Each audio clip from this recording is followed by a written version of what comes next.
Buenos días. Estamos en las reflexiones de esta mañana. Un poco helada, así que estamos más abrigados.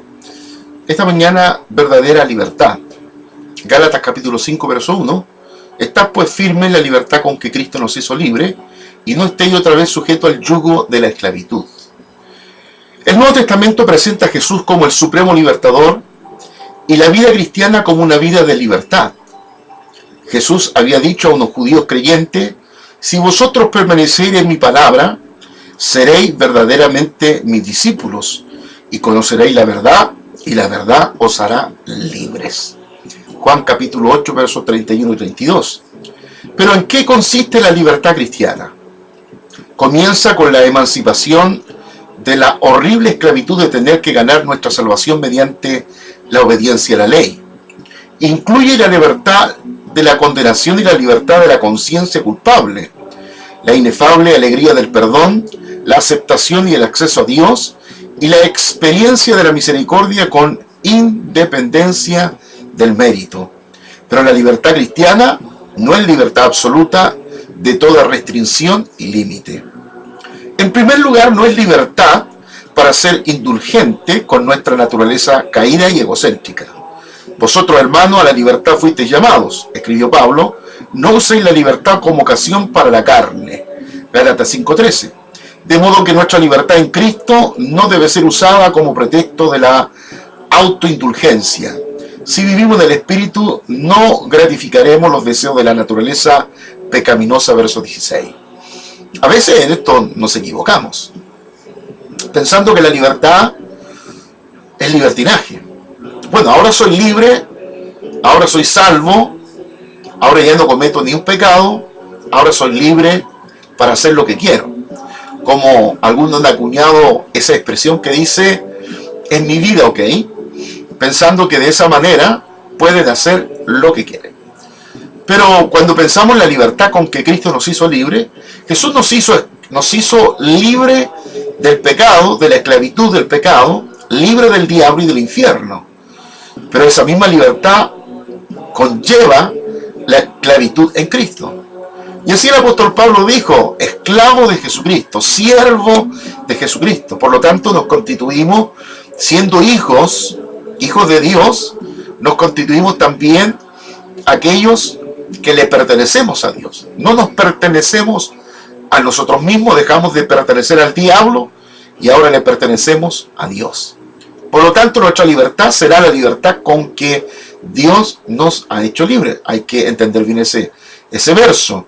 Con la libertad con que Dios nos hizo libres. O sea, Dios tiene una mirada de qué es la libertad en Cristo y cómo esa libertad debemos vivirla. Sin duda no es libertinaje, no es querer hacer lo que se me ocurra, sino hacer aquello que Dios ha dicho que es libertad.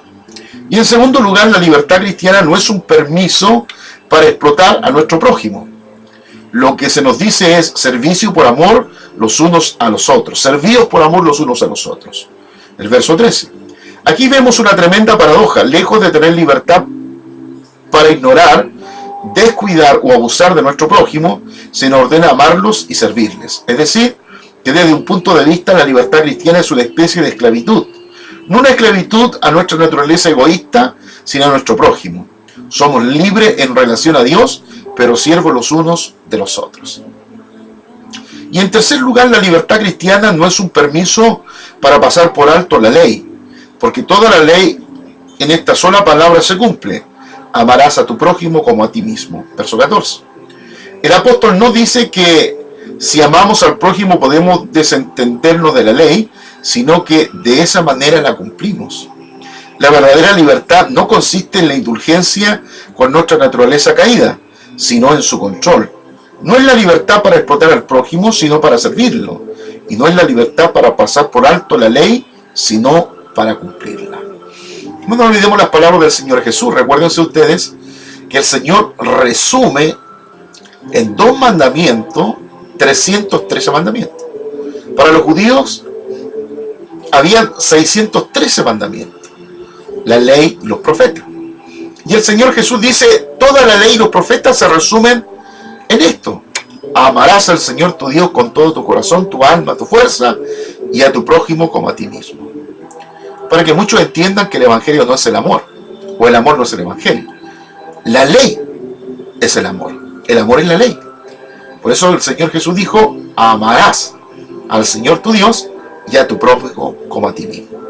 Así que el fundamento y base del Evangelio no es el amor, sino que la base y fundamento de la ley es el amor. Amar es cumplir la ley. Que yo ame a Dios, que yo ame a mi prójimo o a mi próximo como a mí mismo, es la ley, no es el Evangelio. No nos olvidemos, no nos equivoquemos. Cuando nosotros pensamos en el Evangelio, estamos pensando en la gracia, no en la ley. Estamos pensando en esa gracia que ha sido imputada en nosotros por la obra del Espíritu Santo. La gracia es un regalo, no es algo que hay que pagar. La ley había que pagar. Quien violaba la ley recibía justa retribución. Quien guardaba la ley no recibía recompensa ni elogios, pues la ley es la ley, hay que guardar. Sin embargo, el Evangelio tiene elogio, tiene recompensa, es más, tiene galardones. La ley había justa retribución, pero en el Evangelio hay galardones.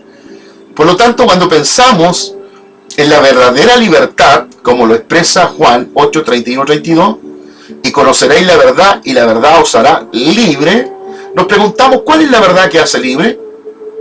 Y el texto bíblico nos responde: la verdad que conoces. Conoceréis la verdad, y la verdad os hará libre. O sea, la verdad que te hace libre es la que conoces. Y la palabra conocer tiene la idea de experimentar. Tú necesitas experimentar la verdad, necesitas tener una experiencia con la verdad, porque la verdad no es filosofía, no son ideas, la verdad es Jesucristo. Y Jesús lo dijo de esta manera: yo soy la verdad. Ego eimi alexaia. Yo soy la verdad. Por lo tanto, una experiencia con la verdad, con el Señor Jesucristo, es una experiencia de transformación, de cambio. Hay un cambio profundo que se produce en nosotros a nivel de espíritu, donde nuestro espíritu, que estaba muerto según la ley, ahora ha resucitado por el Evangelio. No nos olvidemos que en la ley había maldición, pero en el Evangelio no hay maldición. También decimos que la ley, el Señor Jesús vino para cumplir. Yo no he venido a abrogar la ley, sino a cumplirla. Queriendo decir que yo he venido para reforzar la ley y darle la interpretación correcta. La ley sigue operando en el sentido que es por la ley que nosotros descubrimos que somos pecadores. Que es por la ley descubrimos que estamos bajo maldición. En el Evangelio no hay maldición, pero en la ley la hay.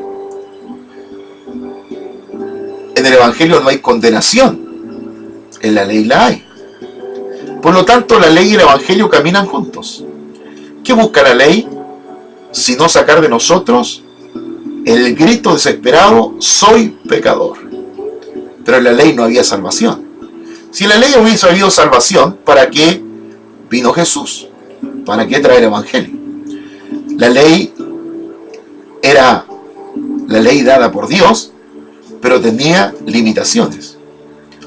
Y la complementación de la ley es el Evangelio. Por lo tanto, la ley solamente su propósito era condenar, y el Evangelio su propósito es la salvación.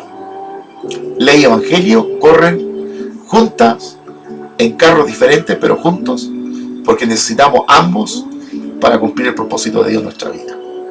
Así que, queridos hermanos, la verdadera libertad la encontramos en Jesucristo y en la verdad que nos hace libres. Dios les bendiga.